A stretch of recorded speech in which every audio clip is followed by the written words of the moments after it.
This last talk is about secularism, and it's the good news. Secularism is coming to an end. We should be pleased about that. The reasons are very straightforward, and the really good news is that it is liberals who are saying this rather than people like me. I'm certainly willing to pick the idea up. But those of you who got handouts, I just tried number 1 on Wayne Detmer. He said, I don't understand that, so you better explain it. So let me read it. At the heart of today's debate about religion, multiculturalism and secularism is an undiscussed fact. It is thought that unless some things are self-evidently true, we can know nothing. And certainly that is a requirement for post-endarkenment, and indeed pre-endarkenment logical knowledge. But think about it for a moment. Can a Down syndrome child know God? Of course they can. It is not self-evident how that happens because God does it. One of the things the liberals are, and the secularists have to learn, is a little humility. And the scientists, the same argument applies to scientism. And it's very simple to explain. I've mentioned it once in these 4 talks already, but apparently it's okay to repeat things because people listen to the tape more than once anyway, so it might save the one hearing. But your conversion is not a self-evident thing to anyone outside of yourself. It is not based on something antecedent to that. It's something that happens to you. This is important to start talking about, because people would like to say that makes it irrational. But it isn't irrational at all. And that's easy to prove. Again, I think I've done this already once, and those who've heard it can relax. But I love the situation where I get accused of being irrational because of my faith. Because then I'm home free. Under my breath I say, thank you, Lord, for delivering them into my hands. Because what has happened is that they have misunderstood the world. And all I have to say to them is, what do you call someone who is truly irrational? And the answer, of course, is mad or crazy. What happens to their life? Well, it falls apart. They lose their spouse, they lose their job, they lose everything. Now, when somebody gets faith, gets converted, what happens to their life? Well, it, so to speak, falls together, doesn't it? It's not so dramatic. It's certainly in my case, you only have to ask my wife, as to be striking, but it is real. And in her case, too. We're both a bit more benign than we used to be. Mellow, I was even described as by somebody who knew me as a student. That's what happens. So my faith is not irrational, it is supra-rational. You got the idea? That God's notions of knowledge are not less than ours, they're greater. And that's where we're headed. A form of knowledge that we do not yet really enter into. There are hints of it. Love is perhaps the wrong word. Perhaps one of the most challenging statements Jesus makes is, I do nothing except what the Father tells me to. And when Paul says, the life that I live is not mine but Christ living in me, what is he talking about? That didn't proceed by a logical argument from one thing to another. It's simply a statement of experience. So, the first thing that the secularists have to deal with is that there is a whole range of knowledge which their view of the world cannot handle. And they are in denial of reality if they pretend that it is otherwise. To get this argument down pat for your own use, you read 3 authors in this order. You read Drusilla Scott, you read Leslie Newbigin, and then you read Michael Polanyi, in that order. Drusilla Scott because she's accessible and she writes beautifully and she had dinner with Polanyi many times. Newbigin because he's got a good mind and he thought it through and made a career out of translating it, and Polanyi because he's the original. And the fundamental idea at that point is that there is knowledge in this world which is real but not explicable by the liberal view of knowledge, rationality. It's what I call tacit knowledge, using Polanyi's phrase. Conversion is the best example. If you want an example that you can go and read about and learn and then point other people to, Lewis's description of his conversion is a very good example. Lewis was a very smart man. He thought himself the smartest man in Oxford when he got his first degree. And he thought he was the best debater until he was beaten by Margaret Anscombe, and he never debated again. He talked after that. But he got his first degree and he was an atheist. And there wasn't a job. The only thing he was fit to be was a professor, and there wasn't a job. Well, his father was wealthy enough, he paid for him to do a second degree. And he did his second degree in English. And he went to his first tutorial in Oxford, and he'd been set up by God. You got half a dozen students in a tutorial group. How long does it take half a dozen smart students to work out who is the smartest student in the group? 2 minutes at the most. A couple of sentences and you know. A few years ago we had a year in our medical school. Within 2 hours at the start of the year, the competition was for third place. That happens every now and again. Well, two of the people in Lewis's tutorial group were going to have a major impact on Christianity in Britain over the next few years, apart from himself. So he was set up. And they, of course, were theists, and he was an atheist. And they persuaded him within a few weeks that you were a fool to be an atheist. So this step is purely rational in an Enlightenment sense. The argument being that if there is no God and you believe there is one, you lose next to nothing. That's Pascal. On the other hand, if you believe there is no God and there is one, you go to hell. That's stupid. So in purely rational terms, it's not stupid to be a theist. In fact, it's the other way around. In biochemistry, I would do it with this sequence. I say to students, or used to say to students, what have we taught you in this medical school, in this science faculty actually, about the nature of the cosmos? And of course they're not expecting that in a biochemistry lecture. And so there's dead silence for a moment. And then I say, no, I'm serious. And the best I can hope for is a muffled Big Bang. And I say, well, no, I mean in more broadly philosophical terms than that. Would you be interested in some options? And they always say yes. They never say no to professors at that level. And I said, well, here are three. Let's go through them by means of questions. Do any of you disbelieve the second law of thermodynamics? Now, there's nobody in an honours fourth-year biochemistry class who disbelieves the second law of thermodynamics. And I say, the reason being it's the law of entropy. And I say, that's interesting. Now, there are three possibilities, are there not? Let's see if you can think of any others. The cosmos could be created, it could be eternal, or it could create itself. Can you think of any other possibilities? They can't. There is one, I don't tell them about it till afterwards, and that is that it doesn't exist. You only think you are here. But they all believe the second law of thermodynamics is true. So I say, which of the models is therefore dead? And they work it out that for once Aristotle was wrong. If the second law of thermodynamics is true, it means the cosmos had a beginning and it will have an end. It's not infinite, it's not eternal, as Aristotle believed. So that's one down, two to go. How many of you believe you are created? Or the cosmos is created? Now it has wonderful geographical distribution in America, slightly more complex one in Canada. In America it's easy. 10-20% at the most on the East Coast, 50% in the middle, and no known beliefs in the West. In Canada, we have another time zone and a half to the east of you, which has got lost in space, and they're well over 50% believe in God still. If you ever get a chance to go to Newfoundland, go. It's one of the most wonderful experiences in North America, and there are no five-star hotels. And it's not a nanny state. If you don't keep your eyes open, you walk 400 feet over the cliff into the sea. But marvellous place. And in the middle, it's 50% again, as here. But before you get there, you go through Quebec, which is an essay in post-modernity, where people do not believe. Ontario is more like your East Coast, and our West Coast is Lotus Land, like yours.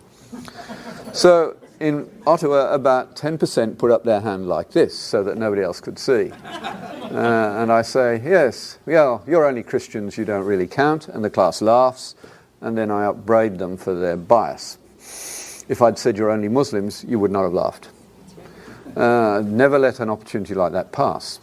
I said, well, now I know what you do believe, because there's only one left, and that is that the cosmos creates itself, which is what Bertrand Russell and Fred Hoyle believe, but they did it for good reason. They wanted to get away from God. And when the American astronomer, whose name escapes me at the moment, discovered the red shift, that was dead. Hubble, thank you. It had just vanished for the moment, yeah. Thank you for shortening my Alzheimer delay. So, anyway, if you believe that, think about it. In order to believe that you create yourself, you'd have to be here before you're here. That destroys logic. I need logic for this class. I suggest you leave. And a proportion of them will. And that was wonderful because they were bad students anyway. But that's Western rationality. And it's very useful. It's a powerful tool, but it's not sufficient. Now, Lewis was persuaded by rationality that it was smarter to be a theist than an atheist. And then being a rational man, he said, that means I'm a creature, I'd better pray. He hadn't done that since he was a child. And he says, I got down on my knees and I discovered that I was a zoo of ambition, a bedlam of hatred, a harem of lust. My name was Legion. He discovered sin, which is what you always do when you get on your knees, which is why we don't do it very often. That's what happened to Lewis. Later he described it as being picked up and carried, kicking and struggling into the kingdom. He didn't really know what was happening. Now, he spent a few weeks then trying to escape into a kind of 18th century deism, but it didn't work. And then he describes his conversion, and he's honest because it's not describable. He says he got on a bus at Magdalen College in Oxford to go the 5-minute journey to Headington, and he knew he was being offered something. All he could say was that the choice was free. He couldn't describe what the offer was, but he did say yes.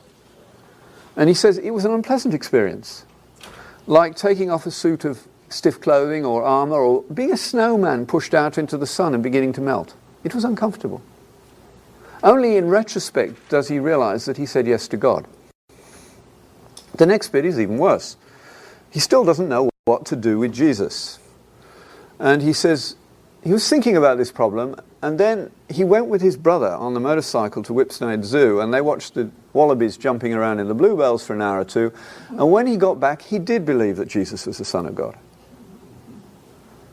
Now, he hadn't gone mad, but there's no rational process involved there. God was working on him. It's what Jesus says to Nicodemus, unless you're born of the Spirit, you cannot comprehend. Comprehension at that level is a gift of the Spirit. And that's what hopefully has happened to all of you. If not, I hope it will soon, even today. But far be it from me, I would never say to anyone, become a Christian now, because that's not my bailiwick. Only the Holy Spirit can do that. I would say, do you know that you ought to respond? If so, do so. And I will say to students, if you want to know whether it's true, do what Jesus says. Live as though it's true and see what happens. He warns you, you'll find out that it is. That's John 7:17. That's an honest way to go about it. So that's tacit knowledge.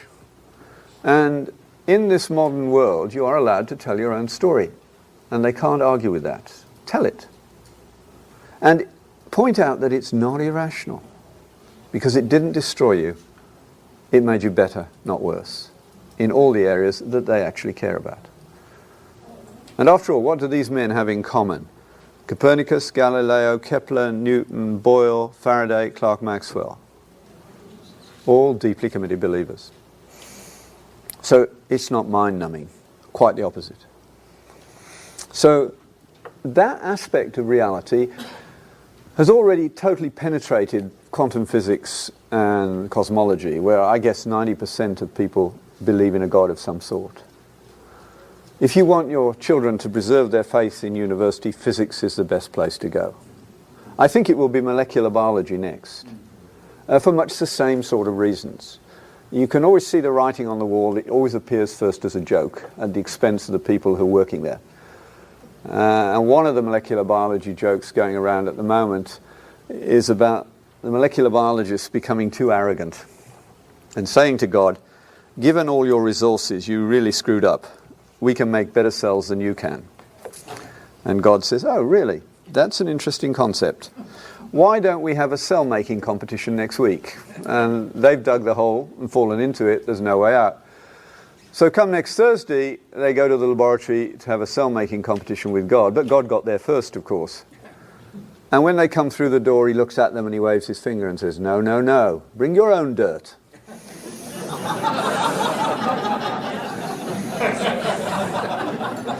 And if only I could get American creationists to realize that the first and only really important question is, in the beginning, what?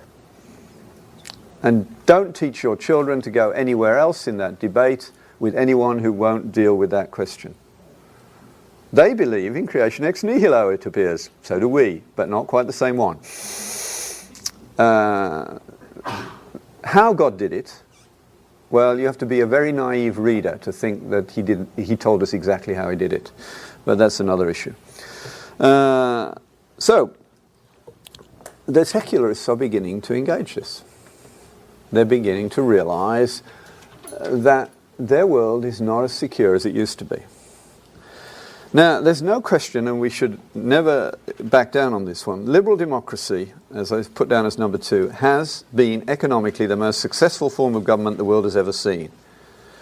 But it has been built on an unacknowledged Judeo-Christian set of ideas, premises now denied, which are actually the foundation of liberal democracy. As I said earlier this morning, Smith's economics Adam Smith's economics only work for people who share Adam Smith's beliefs in the long run. And those are not recognized yet. But it's the secularists who are beginning to realize it. Now, the person who brought this to my attention is a man called Michael Novak, who's an American professor of business in New York. And last year in June-July, in the June-July issue of First Things, there's a paper it's worth you getting by visiting the website, firstthings.com. And just look for Michael Novak. I think the paper, if I remember rightly, is called The End of Secularism. And it's a very interesting paper.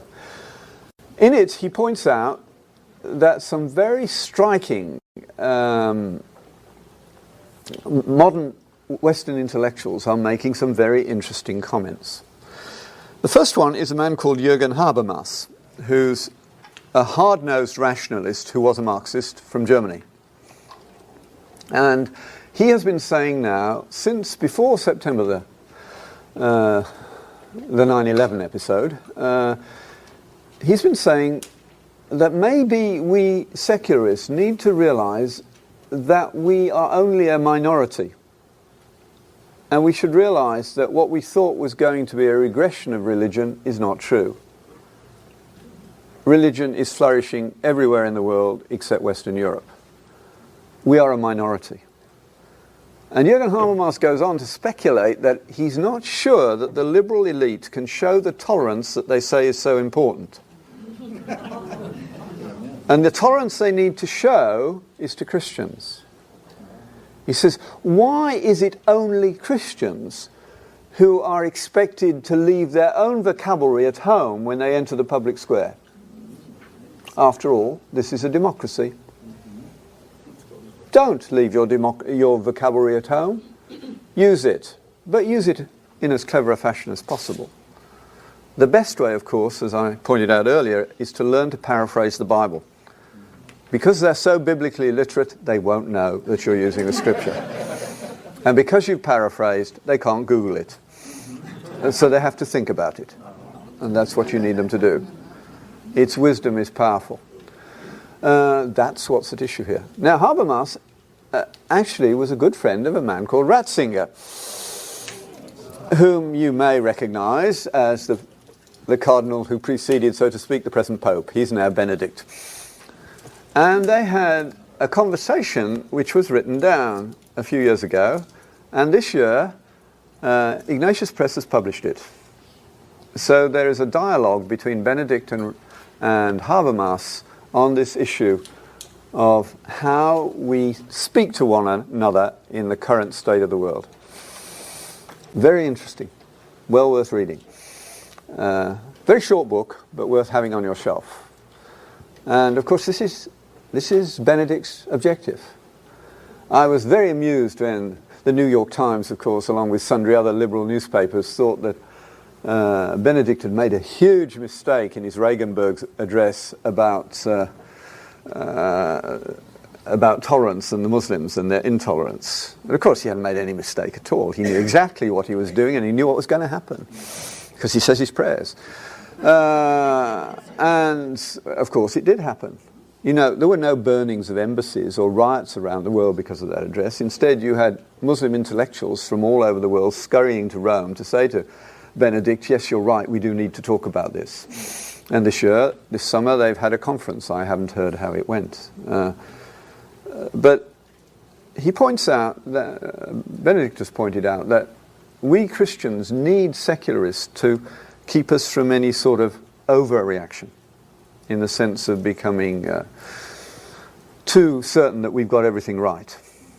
And they need us because of other things that we'll come to next.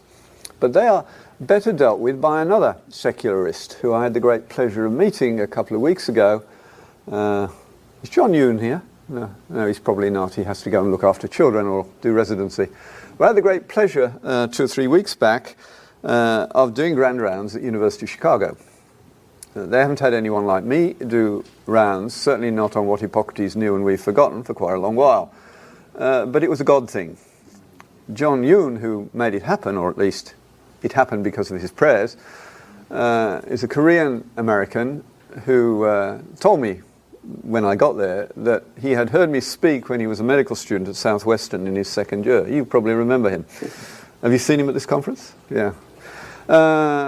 And he was losing his way at that point, and that afternoon in Southwestern was a turning point for him, and his faith has flourished.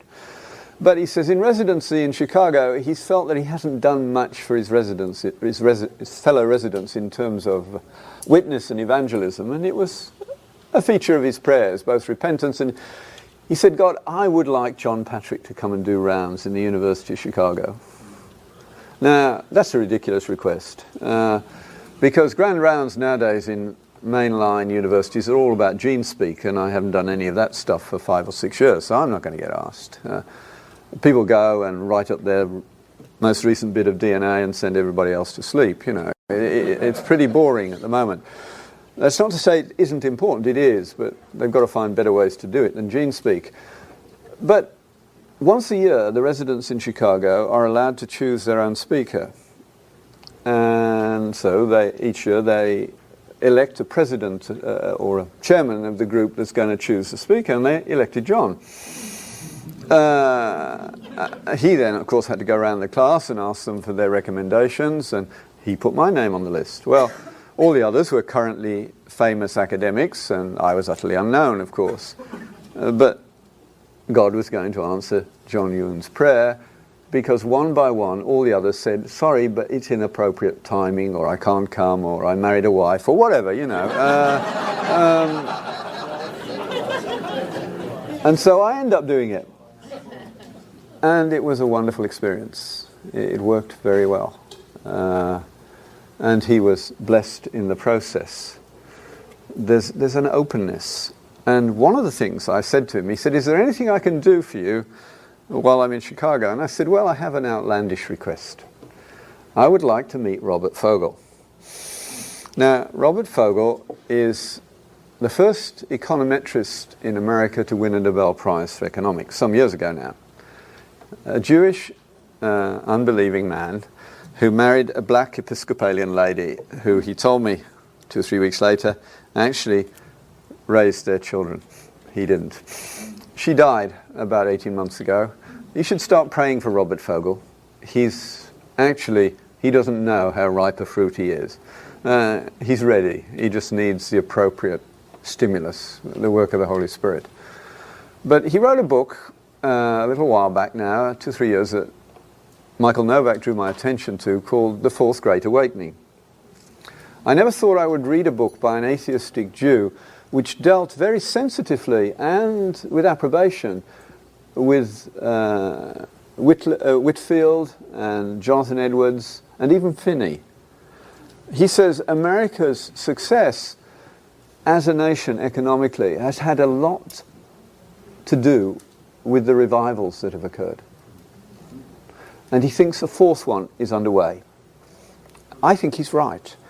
This one is a very quiet one, and it's happening amongst the young who are recognizing that their 60s parents got it all wrong. They are totally opposed to divorce. They're moving away from from abortion, and they will listen to people like me for a long while. I don't know what it is, but something quite interesting. Somebody else said the same thing this morning, but God is at work in some way. And Fogel's point is that the future success and continuing prosperity of America and of the whole of the Western world does not depend upon economics nor upon skill. It depends upon virtue. And here's his list of virtues. Not exactly ours. He gives 15, and they're in order of importance. Note that number 15 is self-esteem. You need a little, but not much. Books on self-esteem should be removed from the church library. I know that in me, that is in my flesh, dwells how much self-esteem? Nothing. Our esteem comes from the fact that Christ lives in us, not anything to do with us. But Fogel's list is this one. Since it's 15, I have to read it and you have to go and think about it. Number one that I began earlier in these talks with is that teleology again, that sense of purpose. It's popping up all over the place. It was thrown out with the endarkenment, and the biologists of all people are trying to say, no teleology here. In fact, I had a note from medical students in Oxford who wrote how wonderfully the heart was constructed, and her tutor said, if you ever use a phrase like that in my class again, you will fail. But, of course, in biochemistry, it's hilarious, because now we have the human genome. The next step, of course, is to express it, which means to take the DNA, stick it in the appropriate mixture, and get it to make the protein the gene is supposed to make. Now, when you've got the protein, it's an ugly-looking little beast, really, to us. You look at it, it looks a bit like a cat's cradle. It takes quite sophisticated eyes to see its considerable beauty. But when you've got the protein, what's the next question you have to ask? What's it for? You can't avoid it. What does it do? What's it for? That's teleology. It went out the front door and it's come in the back door. And you can't get away from it. And deep down, that's going to work its way through the molecular biological world. That's why they hate things like the Unlocking the Secrets of Life video. Isn't it? I mean, it speaks volumes that the one bit of molecular biology that won't be talked about in high school, or the bits that won't be talked about, are things like the motor that drives flagellum in bacteria, or the ATP pump, or whatever. These things that can only be thought of as machines. And the only way you can deal with a machine is asking what it's for. And if you've never seen that video, you should get it. It's a beautiful little video that Philip Johnson made, and I've forgotten the name of the guy who did the work. I mean, it's been around for 20 years. But here you have a little motor that does sorry? J. Richards, is it? Thank you. This is a little motor that goes at 100,000 RPM. It can stop in a quarter turn. It's so small you can't see it except in vague outline with an electron microscope. It has no temperature gradient. It can rebuild itself en route, so to speak. It has about 20 unique genes. And basically it's an outboard motor. Absolutely stunning piece of engineering, nanometers across. Nano machines are fascinating.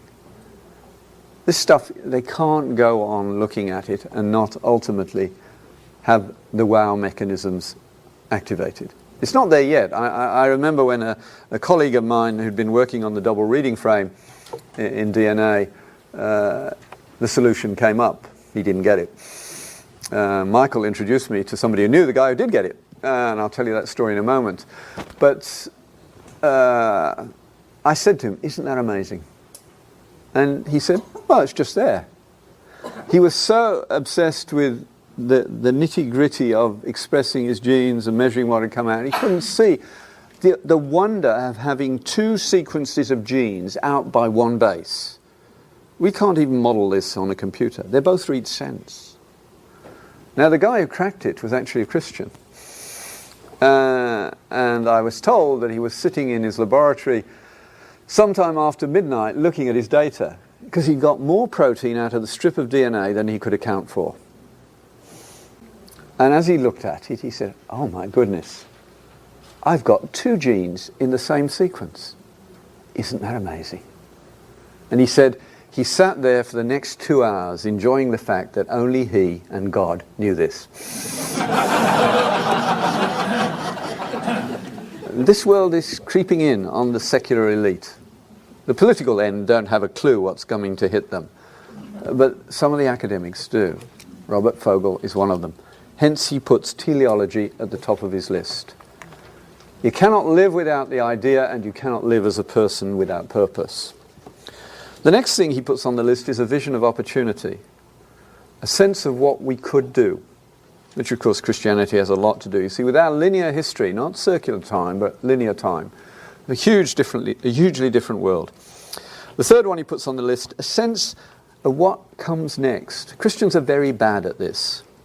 When you're doing science, the number of questions you could answer is innumerable.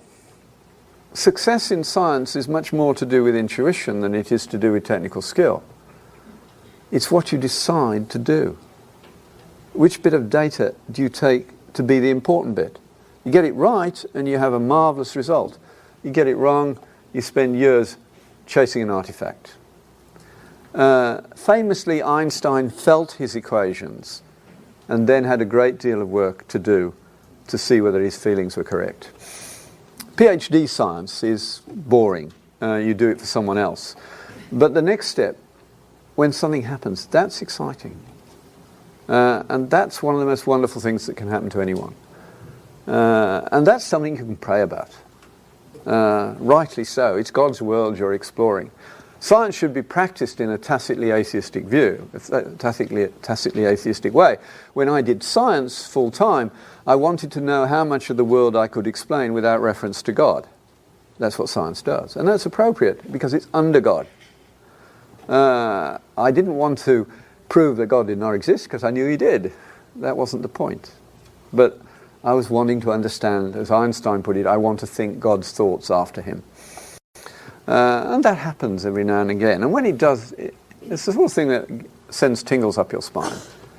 One of the pleasures, joys of my life was to be allowed to discover the solution to the problem of refeeding deaths in malnourished children. It was the last 5% of mortality. Every now and again, when you start to refeed somebody who's been malnourished, they just drop dead.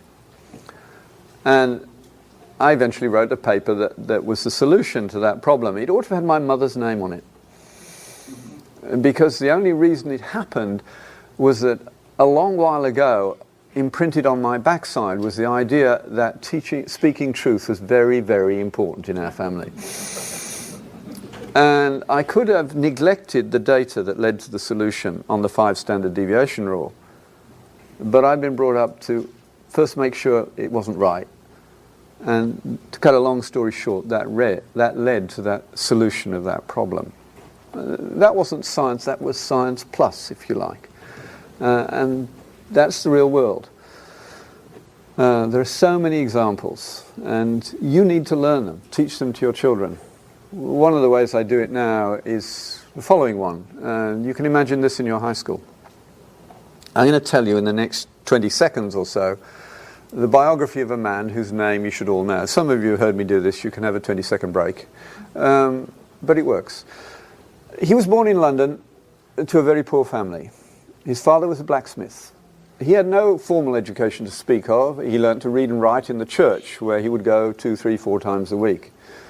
By the time he was 11 or so, he was an apprentice to a bookbinder in London, learning to bind, amongst other books, Encyclopaedia Britannica, which he read, large chunks of, became fascinated by the science, and very shortly started to go to the free public lectures on recent developments in science at the Royal Society. He took very good notes. By the time he was about 15, he knew he didn't want to be a bookbinder. What he wanted to be, in our terms, was the lab tech at the Royal Society who set up the experiments for public demonstrations. And so he bound his notes very nicely, which he could, and sent them to the president, who amazingly read them and was impressed at their quality, even more impressed by the amazing suggestions about what could be done next. He got the job. Very shortly, the president wouldn't travel without him. So whenever he went around Europe, he took this young man with no formal education with him. And he met all the famous scientists alive at that time. Eventually, he himself became president of the Royal Society, although he had never had a day of formal education in university. He was known to stop the meetings of the Royal Society so that he could get to his prayer meeting. Raise your hand if you know who he was. Yes? Michael Faraday, yeah. Would that make a difference to your high school physics program if the unit on electricity began with that story? Would it be pedagogically defensible? Entirely, because it could capture the excitement, the enthusiasm of many 14-year-olds. You mean he did that with no education at all? Then I can do something too. It's an amazing story. I could keep you with those stories for hours, but that's not the point. Here's a young man who God was at work on, and what an amazing contribution he made. Mr. Faraday's seals. And of course, the next person in line is another great Christian in the electricity story, Clerk Maxwell. We don't know our own history. Biography in particular, which I grew up on, is not read as much as it should be. There are a few good books on these things now. Make sure your kids know about them. So that's what Fogel understands. Families that can generate this kind of passion for learning, joy in the world around us. The world should not be boring. Quite the opposite. It's God's world. And we used to give our children mental health days from school when they were boring our kids. I actually write and say, Jonathan needs a break from this boring school. And they would never take me on, that's the way it goes. We do that. You pay your taxes. You can complain about what they're producing. We need to. The next thing on his list is a strong family ethic. He's Jewish after all. He knows that his love of learning came out of a family environment. You ask any teacher, which kids are going to give you the most trouble next year? Single parent families and families going through divorce. They all say that. They know it. Very politically incorrect, absolutely true. The next one, a sense of community. Within a real church where a real love of learning is flourishing, children are going to have modelled for them what is necessary. They're not going to get that from television. They're not going to get it from their peer group activities. My wife has for years been saying, we are so stupid the way we're having all these age-delineated activities in church. We need far more cross-generational activities. The worst example, of course, being we're warehousing old people to die because they have no meaning, or we have single parents who need grandparents. It doesn't take a genius to see what the solution to that problem is. We need to do that within the context of the church. The next one he puts down is a capacity to engage with diverse groups. We've got to learn to deal with different groups because that's our world now, whether we like it or not. We better learn what the questions are, how to discuss them with civility. Next he puts, as a Jew would, an ethic of benevolence. I mean, Judaism was the only religion in the world in which the measure of the effectiveness of their obedience to God was their treatment of the poor and the dispossessed and the foreigner. We're losing that now, aren't we? We've got to be careful in this world, but it's still there. The next one is a work ethic. A real work ethic. we don't have it in the way we used to. And some of it's good. I mean, I worked 100 hours a week, when I began my professional training. That's uncivilized and it's dangerous for patients. But nevertheless, if you don't put in the hours, you don't see the patients, do you? There's no substitute for experience. Christians can make it up by going to work in the developing world, where in 3 weeks you'll see 3 years' worth of pathology. That's one of the good reasons for going. Next, a sense of discipline. This is a huge problem nowadays. Huge problem. Self-discipline, in particular, is absent in many of our kids. Christian kids included. How do we train that? Well, I think one of the things to start with is, I look back now and I was blessed that I went to a church that made no provision for children on Sunday morning. But the service was serious.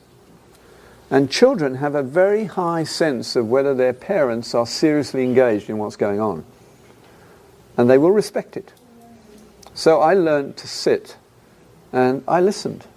And children do listen. When I started teaching students that when they started their families, they should teach the stories of the Bible to their children from the King James Version, not because of its translation, but because of its role in literature. A year or two later, about 4 years later, a couple who met in my Bible study group and got married, whose wedding I was the preacher, turned up at a conference. And their 5-year-old sat in the front row and listened to me for an hour or more. And I said to his father, Bob, Josh is an amazing little guy. He said, well, we did what you said. He now joins in conversations at home with stories from the Bible that were read to him in the first 2 years of his life. After all, you learn a language without any formal training in 2 years, but there has to be some grist for that mill. Why don't we make it the Bible instead of some of the stupid material we do use? You have the problem, don't worry about it, that kids who have the Bible read to them early might read a little late because they get frustrated with wanting to read things with real content, and going through the work of, the cat sat on the mat is boring, but you've got to do it in order to learn to read. They do it eventually when they want to do it desperately enough. The boys are the worst, the girls as usual are better at being subordinate to the rules around them. But this sense of discipline is important, learning those things. And I'm told, I don't remember it of course, that the first thing I did was I wrote out the whole of the Psalms before I went to school on Sunday mornings. Not a bad thing to do. It must impress somewhere in your mind, even if you don't know about it. The next one is the capacity to focus and concentrate one's efforts. Newton, for instance, when working on gravity, or Handel, writing the Messiah in, I think it was 8 days with hardly a break. That's concentration.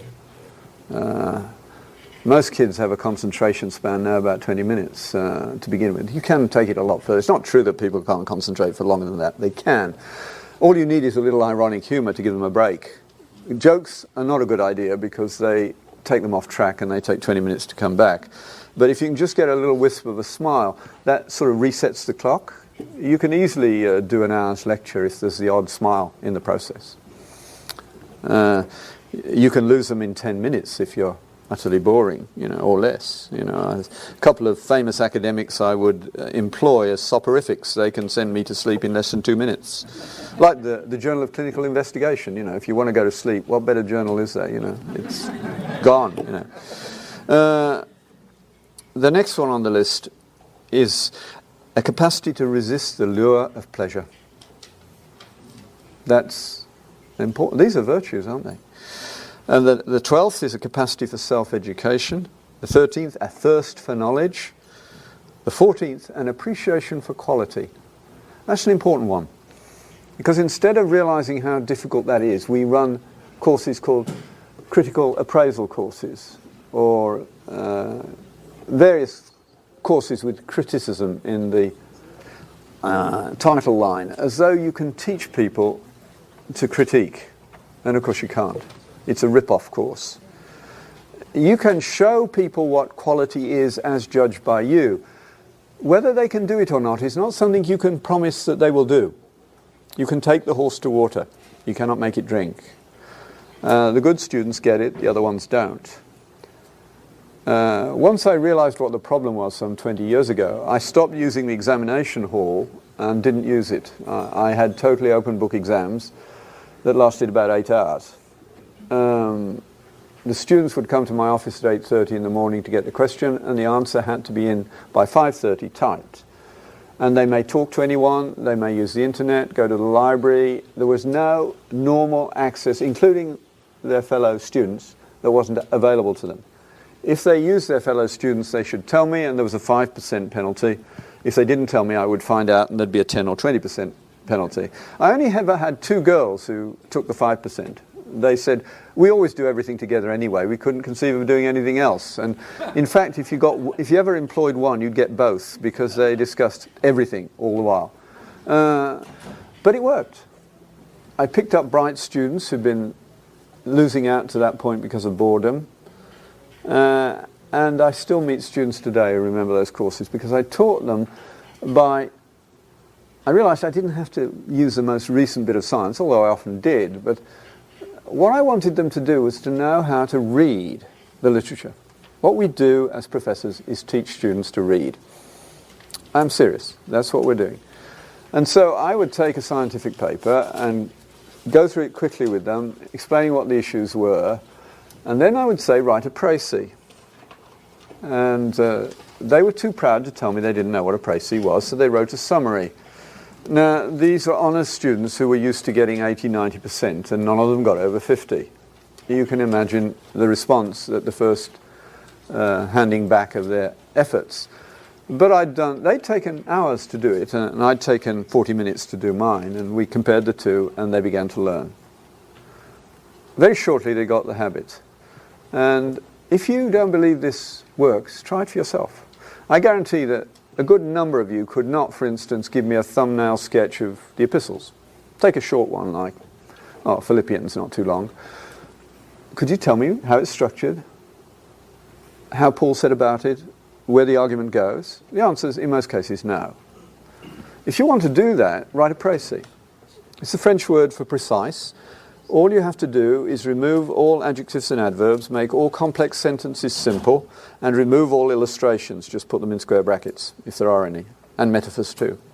You write something ugly, but it has got the essence of the argument down, and you will know what it's about. You will have a structure for the rest of time.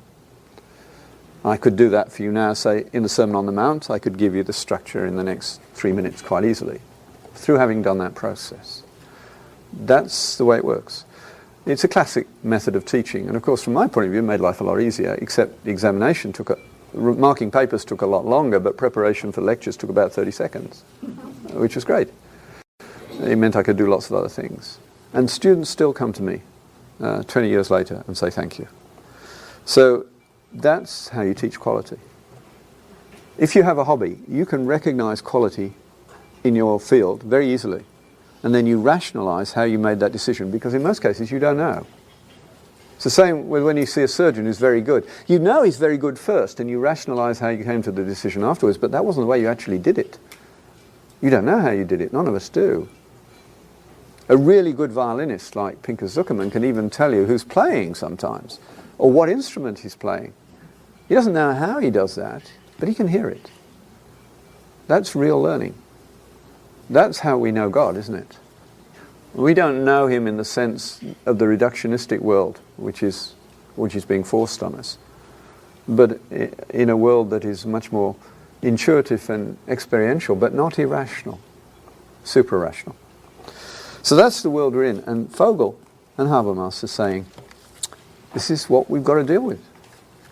This is the limiting factor in the world. A few years ago at Augustine College, we had a couple of Chinese, or 3 Chinese gentlemen, headhunters, and they were from the Beijing government.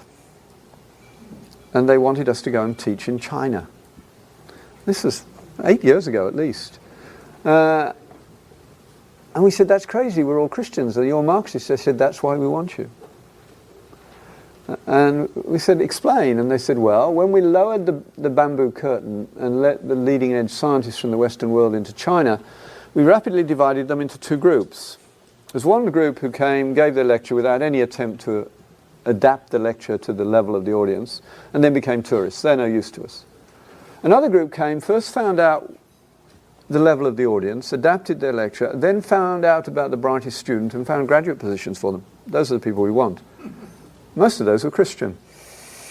We also realized that you in the West, they'd got to the Fogel point before Fogel. You in the West think the Chinese problem is technical and economic. It's not. It's ethical. Chinese planes crash more often than Western ones. Chinese buildings fall down more often than Western ones.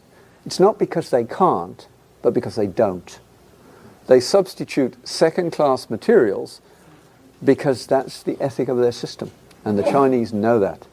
Corruption, they said, is going to destroy us. You can see that. Every time there's a disaster, it's worse than it should be because all sorts of shortcuts were taken in various ways so somebody could make a quick profit. And they know that's the problem. What came next was stunning. They had done an analysis that no Western government would do. They said, we have looked at the ethical systems of the world, and the only one that will support science is Christianity. So we want someone to come and teach Christian ethics without transcendence.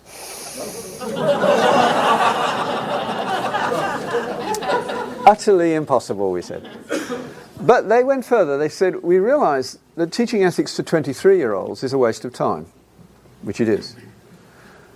That these things are put in, as Fogel says, before you get to kindergarten almost, certainly in the very early years.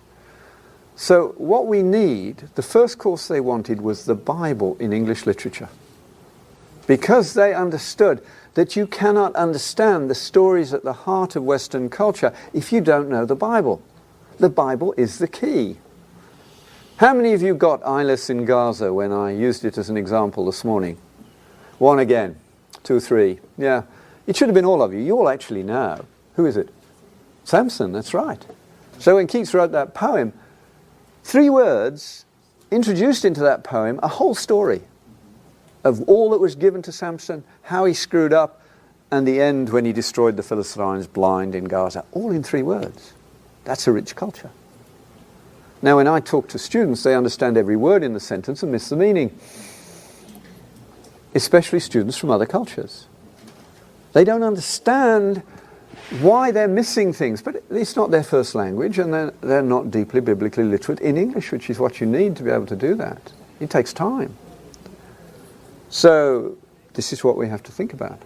So in fact, David Jeffrey went to Beijing and taught for several years a course on the Bible in English literature. Wonderful. There's lots of redemptive motifs and metaphors in English literature. So he had reason to describe what the cross was about with Communist Party officials sitting there because they'd asked him to do it. And they made him an honorary professor. Amazing. Students, the Chinese brought students from all over China to Beijing to hear these courses. We didn't even have to pay the travel bill. That's the way it works. So this is what the secularists, the smart ones, are beginning to realize. That not all cultures support science, that there are underpinnings, that at the bottom level it is the non-quantitative things that make character that matter most. We have no idea how much of the current scientific literature is fabricated. We know it's a lot. And why wouldn't a Darwinian fabricate data if it advances their genes via their career? Absolutely no reason. The key question after the ones I've already given, in the beginning, what? The next one is altruism. Those are the issues about which you engage Darwinists. Don't bother with the rest. Leave it. It's screwing up Western, particularly American evangelicalism, to get obsessed on 7-day creations and all the rest. It doesn't make a scrap of difference. I think Schaeffer's wrong on that, and I'm sure that will upset a lot of you. But to anybody who's read a lot of texts, the people I've talked to, would say, you've got to recognize the genre of the literature. If I read a story to you that began once upon a time in the land of Uz, what kind of story would it be?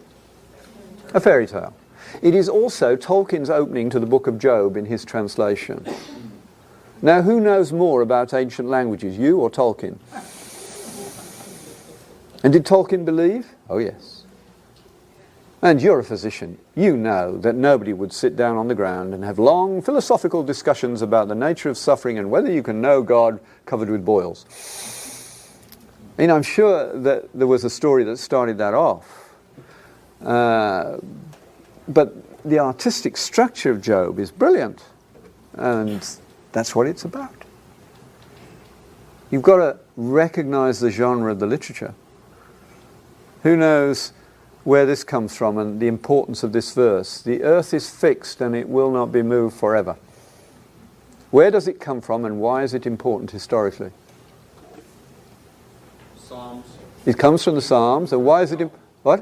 It came from either Luther or Calvin in objection to... No, before that. It is the verse that sank Galileo. Because the Catholic Church was committed to the literal veracity of Scripture. And the Jesuit that Galileo had insulted earlier in his life kept a watch on him until he saw the way to activate the mechanisms to bring about the downfall of Galileo. And it was that verse. A literalistic reading that they learnt their lesson from. We have to learn better than that. And of course, most prophecies in Scripture have multiple fulfillments, not one. Any of you who are deeply interested in this, I have one copy with me of Jeremy Begbie's wonderful 3-hour DVD on music and postmodernity. If you are a musician and interested in music wars, the first one to get to me afterwards can have it. It's a fundraiser for the college. It's $25. If you're second, I'll take your name and address and you can have it by post. But these things matter. Now, so we have got to realize and catch up with these secularists and talk about the things that matter, about meaning, about purpose, and about the virtues and their role in a society. Now, the interesting thing is how angry some of these really good secularists are with people like Dawkins and Harris and Dennett.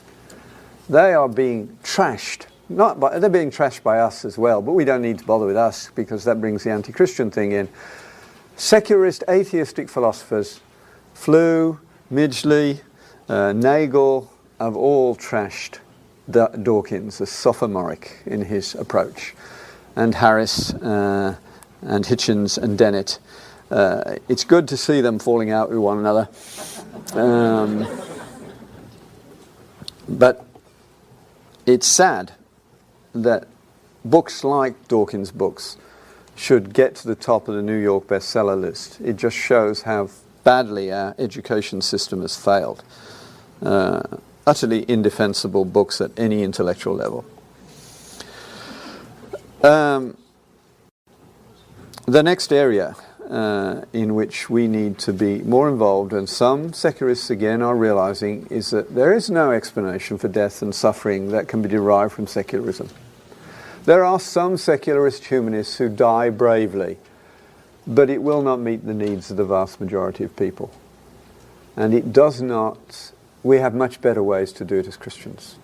And as physicians, you have immense opportunities to infect the culture with that reality by collecting what I call happiness for stories. The descriptions of people passing from this life to the next, where God shows up, especially in the death of children. When I tell Diane Compt's story of the child that brought her back to faith, or started the journey back to faith, to medical student audiences, they're going to cry. And it doesn't matter what they believe. She's got to them. You know the story, I imagine most of you. But for those who don't, she, like me, grew up in a Christian home, went to university, put her faith on the shelf. In a very serious way, in her case, she became an existentialist. But she had the virtues of a good Christian upbringing, so she was honest, hardworking, and reliable. Ends up professor of oncology, pediatric oncology at Yale, and did everything for the kids. But because she was an existentialist, she had nothing to say to a dying child. The only logical thing she could say is, "This is absurd, I'm glad that it's you and not me." That would be true, but neither kind nor helpful. And being a kind, helpful lady, she didn't say it. She simply avoided the problem by not being there. But her mother kept appearing at the back of her head and saying, "You ought to be there." And then she describes how eventually she gave in, and she sat with a little girl about 8, dying of leukemia. The first one she sat with. And just before she died, she sat up in bed and said, "Mummy, can you see the angels? Can you hear their singing? It's beautiful." And she fell back dead. What are you going to do with that experience? Dismiss it? Or many of your colleagues know that this sort of thing happens. We tend to keep it secretly. In fact, we should say, "Do you know what happened today?" This is where we get at the culture. With the reality that all our colleagues know that not everybody dies in the same way. Some people die well. We need to learn to tell those stories well.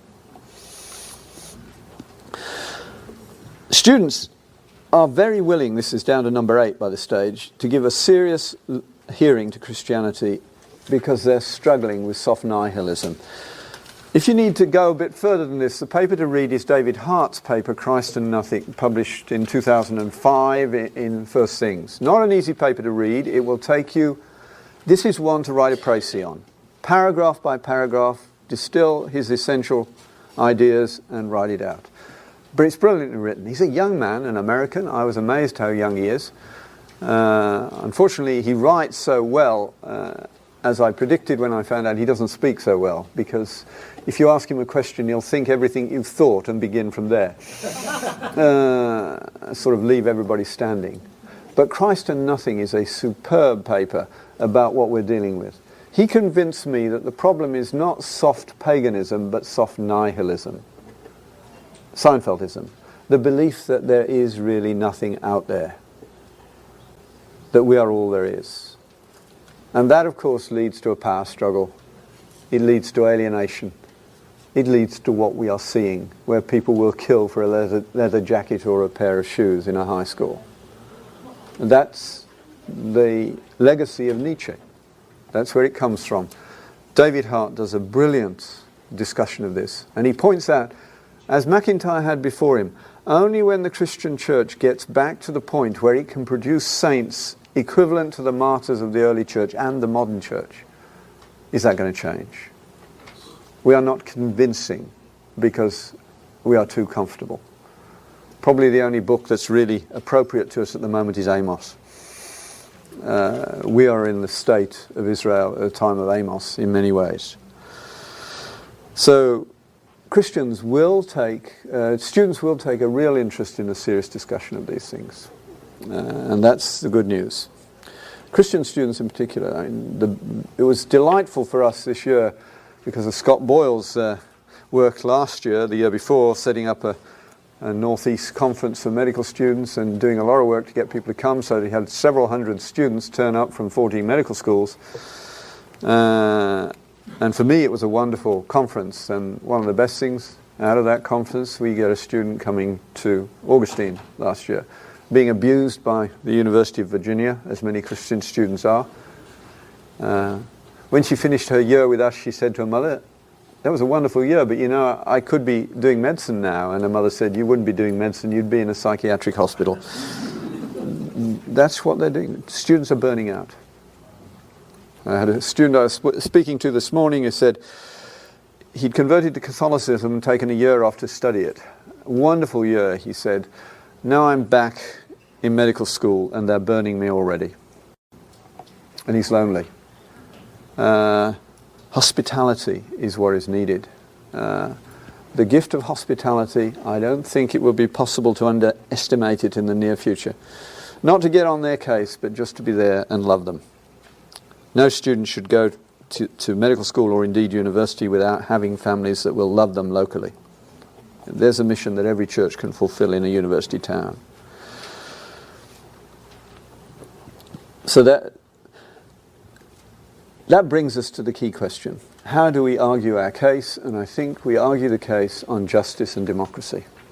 Quebec has just had a huge public forum that's gone all around the province discussing the question of accommodation to Islam in Quebec. And I haven't read it yet, but the report has just been published. I suspect the conclusions are politically correct, but it's the content you're going to need to read.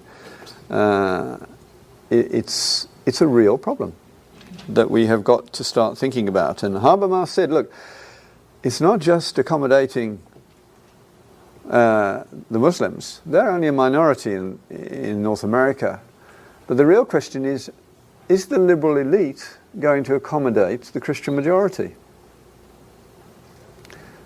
I've said already in this conference, and I'll say it again because it still hasn't penetrated as far as I think it needs to go.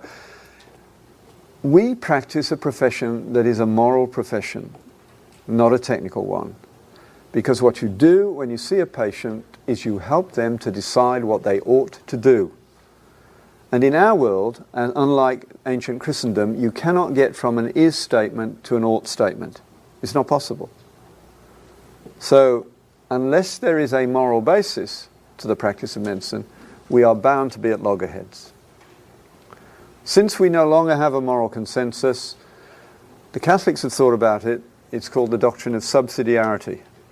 It is the duty of the state, in our case, and of the insurance companies and the state, in your case, to deliver the money at the level where there is a moral consensus, and then to allow the decisions of how it will be used. So their job is not to be on a case-by-case basis, because they can't do that.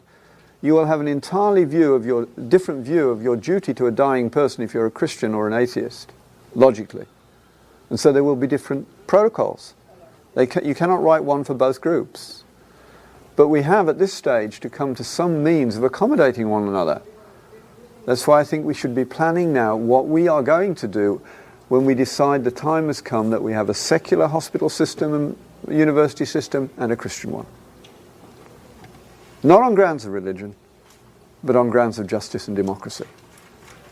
No liberal can argue against that, except that they're going to lose the power that they've had, and they're not going to give up easily. But how can they make the argument against it? I don't believe they can. We need to do that. When they try and hold on to power, all sorts of amusing things happen. We're going through the process in Canada at the moment. If you want to follow it, you can follow it on the news. But we have some terrible kangaroo courts called human rights tribunals that are dominated by the homosexual lobby and by ardent liberals and feminists who would like to send people like me to prison. And they're going too far. And humour is getting to them. One of them was interviewing somebody who was charged with hate speech and didn't know. He said, "May I record you?" And I couldn't say no. Didn't tell them that he was also videoing it. And it went on YouTube. The woman who was interviewing him ran away and resigned the day after it came out on YouTube because he made mincemeat of her. And Mark Stein, whom some of you have read America Alone, he's being tried at the moment, and you can imagine what fun that is going to turn out to be. They're trying to avoid him as far as possible. I hope they don't. I hope that will appear not only on YouTube, but as a permanent video for feminists to watch in purgatory.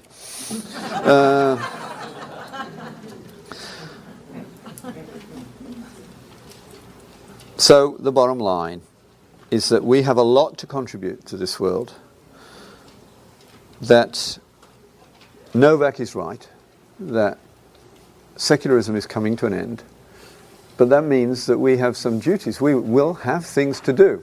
This is for your benefit back there. We can't be pietistic and escape. The world has still to be governed, and we will have to do our duty. Obviously that's work that I hope I don't have to do, but I do want to see us seriously thinking about training our brightest and best to be able to do the jobs that need to be done. Clearly the American system is not sending your brightest and best to the White House, is it? The system is failing, and so we need some renewal in the sense of education for leadership. Thank you.